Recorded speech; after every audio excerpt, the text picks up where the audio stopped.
এই মুহূর্তে যে গুরুদুয়ারাটা দেখতে পাচ্ছেন, এই গুরুদুয়ারাটা রয়েছে বীরভূম জেলায় এবং এই গুরুদুয়ারার প্রায় 30 থেকে 35 কিলোমিটার দূরে কিন্তু কোনো শিখ সম্প্রদায়ের মানুষের বসবাস নেই। কিন্তু এখানে এই গুরুদুয়ারাটা করার কারণ কি? কি বলছেন এই গুরুদুয়ারার সেবায়? বীরভূম জেলা থেকে প্রায় 1700 কিলোমিটার দূরে রয়েছে পাঞ্জাব, কিন্তু বীরভূম জয়দেবে কেন শিখ সম্প্রদায়ের মানুষ তৈরি করলেন গুরুদুয়ারা? এলাকায় শিখ সম্প্রদায়ের মানুষ না থাকলেও কেন রয়েছে গুরুদুয়ারা? পশ্চিমবঙ্গের বীরভূম জেলায় জয়দেব কেন্দুলি গ্রামটি কবি জয়দেবের জন্মস্থান ও কর্মভূমি হিসেবে পরিচিত। এই অঞ্চলে ভক্তি আন্দোলনের ঐতিহ্যবাহী মেলা ও সাধু সন্তদের মিলন মেলা অনুষ্ঠিত হয়, যা গুরু গোবিন্দ সিং এর মতো মহান গুরুর সার্বজনীন মানব ধর্মের আদর্শের সাথে মিলে যায়। কারণ কবি জয়দেব ও গুরু গোবিন্দ সিং সরাসরি সমসাময়িক ছিলেন না, তবে শিখ ধর্মের পবিত্র ধর্মগ্রন্থ গুরু গ্রন্থ সাহিবের জয়দেবের লেখা দুটি স্রোত 526 পৃষ্ঠা এবং রাগ মারুতে 1106 পৃষ্ঠায় স্থান পেয়েছে। এই পথগুলিকে কবি জয়দেব প্রার্থী আসক্তি ও অন্ধবিশ্বাস ত্যাগ করে পরম শ্রদ্ধা গোবিন্দের আরাধনায় মনোনিবেশ করার কথা বলেছেন, যেখানে রাধা কৃষ্ণের প্রেমলীলা রূপান্তরিত হয়েছে পরমাত্মা ও জীবন আত্মার মিলনের তত্ত্বে। সেই কারণেই শিখ সম্প্রদায়ের মানুষেরা মনে করছেন কবি জয়দেবের জন্মস্থানে গুরুদুয়ারা স্থান পাওয়া তাদের কাছে খুবই পবিত্র। সেই কারণেই বীরভূম জেলার জয়দেব রাজ্য সড়কের ধারে 9 বিঘে জমির উপর তৈরি করা হয়েছে গুরুদুয়ারাটি। এই গুরুদুয়ারা শুধু তীর্থস্থান নয়, মানুষের সেবা করাই হচ্ছে শিখ সম্প্রদায়ের আসল ধর্ম। তাই সেই কারণে পথ চলতে যে সকল তীর্থযাত্রীরা যাতায়াত করেন তাদের জন্য এখানে সেবা করার আয়োজন করে থাকে শিখ সম্প্রদায়ের মানুষেরা। মানে বুঝি জয়দেব মেলা, কবি জয়দেব, এরকম একটা জায়গায় এই গুরুদুয়ারা করার কারণটা? वाहेगुरु जी का खालसा वाहेगुरु जी की फतेह। আমার একটু বাঙালি একটু কমজোর আছে, কিন্তু তাও আমি বলি, কোনো ভুল হলে মাফ করবেন।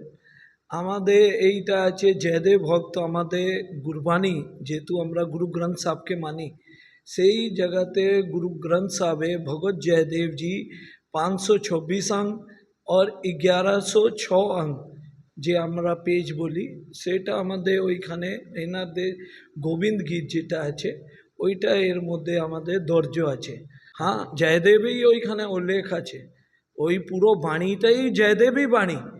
যেটা আমরা যেটা জানি কি এইখানে গুরু নানক দেবজি এইখান দিকে যখন গিয়েছে, তো তখনই এইটা হতে পারে কি ওনার সঙ্গে এইটা বাণীটা নিয়ে গেছেন। তো এইটা আমাদের গুরু গ্রন্থ সাহেবের দর্জ করেছে। গুরু গ্রন্থ সাহেবকে আমরা নমন করি, অটোমেটিক ভগবান জয়দেবজিকেও আমরা নমন করি। বাঙাল তো এমনি আমাদের সঙ্গে খুব প্রেম করে, তো আমরা বাঙালি তো এইরকম কোনো প্রবলেমে ফেস করি নাই। তো আমাদের সঙ্গে তো এমনি ওনার সঙ্গে মেল আছে, তো অসুবিধা হয় না। তো যেহেতু আমরা এইখানে আছি, আমাদের সহযোগী পাই এইখানে, আমরা মানবতাই সেবা করি।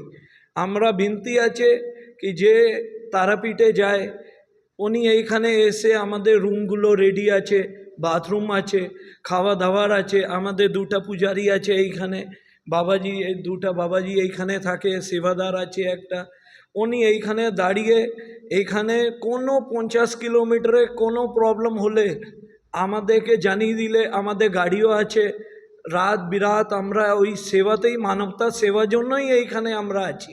এলাকার মানুষ ওরা জানিয়েছেন তাদের এলাকায় কোনো শিখ সম্প্রদায়ের মানুষ না থাকলেও শিখ সম্প্রদায় যে পবিত্র গুরুদুয়ারা তৈরি করেছেন তাতে তারা খুবই আনন্দিত।